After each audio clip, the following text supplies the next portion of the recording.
कहानी का नाम भूतिया खिलौना। स्थान एक छोटा गांव रामपुर।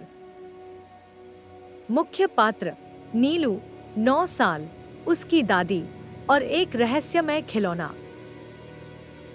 कहानी शुरू होती है। नीलू गर्मी की छुट्टियों में अपनी दादी के गांव आई थी। गांव में बिजली कम आती थी, लेकिन वहां की कहानियां बहुत मजेदार होती थी। एक दिन खेलते खेलते नीलू को दादी के पुराने ट्रंक में एक अजीब सा गुड़िया मिला। उसके बड़े बड़े काले बाल थे और एक आंख पर पट्टी बंधी हुई थी। इससे मत खेलो, दादी ने तुरंत कहा। ये गुड़िया कुछ अजीब है।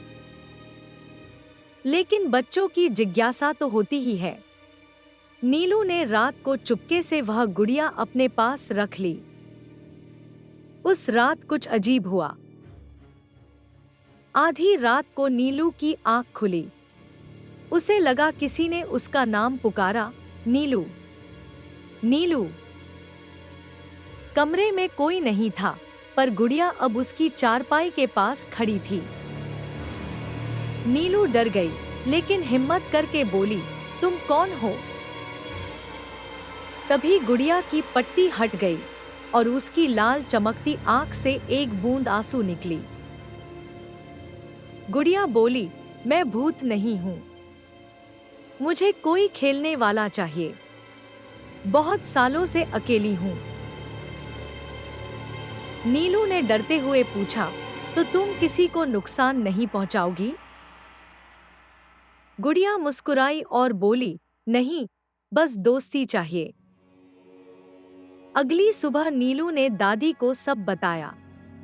दादी थोड़ी घबराई, पर फिर बोली, अगर वो भूत नहीं, एक अकेली आत्मा है, तो शायद इसे मुक्ति चाहिए। दादी और नीलू ने गुड़िया को मंदिर में ले जाकर पूजा करवाई। उस दिन के बाद गुड़िया फिर कभी नहीं दिखी। लेकिन नीलू जब भी रात को अकेली होती, तो उसे लगता जैसे कोई कह रहा है, धन्यवाद दोस्त, अब मैं आजाद हूं।